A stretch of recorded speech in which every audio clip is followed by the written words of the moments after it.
Hey, hey, it's Berta J, and you're back in my kitchen with me today to talk about, you're not going to talk, I'm going to talk to you about a subject that has been bothering me for a while.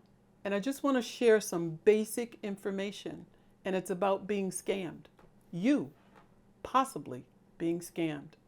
Because what I have found out is that this is an industry around the world that earns more than $5 billion US dollars because they're able to scam you.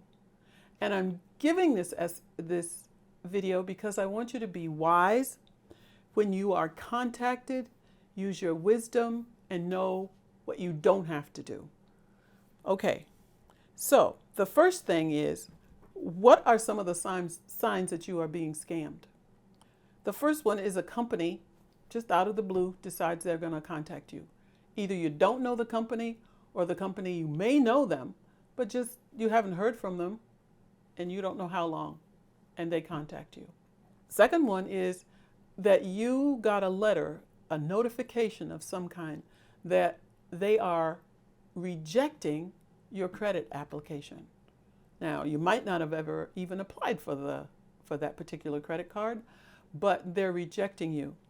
And they'll tell you that your credit history is so and so, but you know that your credit history and your credit number is better than what they're talking about. Don't even go any further with them. The third is that you finally do talk to the people and they ask you for your PIN number that's associated with your bank account or your credit card. And I'm telling you, don't give it to them because they'll use that information against you. The third one is you get an email, and companies have logos and they have letterhead, and that letterhead looks familiar, but if you take a closer look and you read it and you find out that there's spelling errors, doesn't matter how many, because a legitimate company is going to do some kind of spell check, or the grammar is off. It just doesn't sound right. You know, it could possibly be a scam. Those are very basic things that you can look for, which will help you not to be scammed.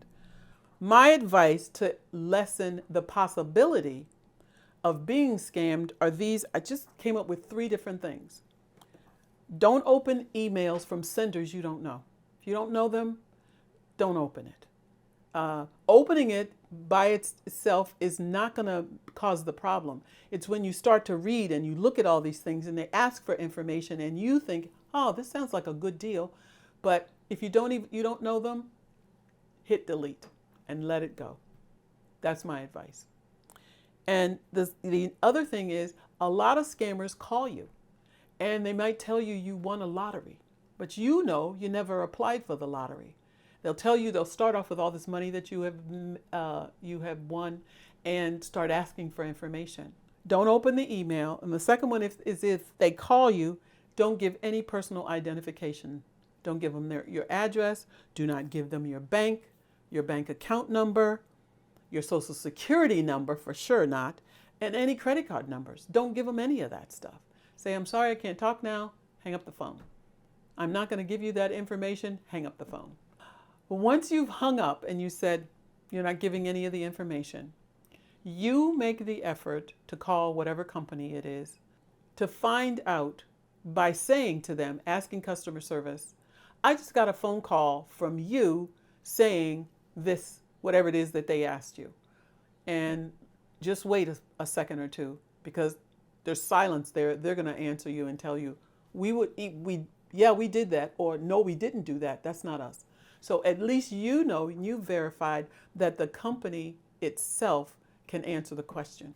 The last thing I want you to be aware of is that a legitimate company like the IRS, like Amazon, like Microsoft is not going to contact you and tell you that you owe them something, you owe them money, and then have you pay them. You find out, well, how do you want me to pay this? This sounds legitimate. They're not going to ask you to pay them with gift cards or money orders. Think about when you're doing this, you want to use wisdom. And I want you to be very careful and very wise when you do that. And don't send anybody any money to a company or a place, even the legitimate ones, without you checking first. Give them a call and you can find out more information yourself. You see, sometimes being in this world today, having all these cards with pins and such, you can get scammed easily because you know you have that card and maybe these people are legitimate. But I'm telling you, many of them, 5 billion US dollars worth, are not. And I want you not to be scammed. And I want you to use wisdom. And I want you to not be fearful of this. It's just that I wanted to bring this information to you. And I'm telling you, I've only hit the top of the iceberg. It's bigger than this.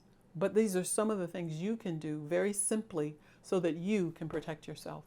So I hope this has helped you, perked up your wise thoughts and saying, okay, I'm going to be careful about this because I did get a call about me winning a lottery or whatever. And just stay wise and connected and not fearful, but knowing that it's your money, it's your credit card, and you're the one who wants to maintain the control of it, not somebody else. Okay? So, with that said, that's the end of this video. And I hope this will be something that will help you in the future. Okay? Thanks. Bye for now.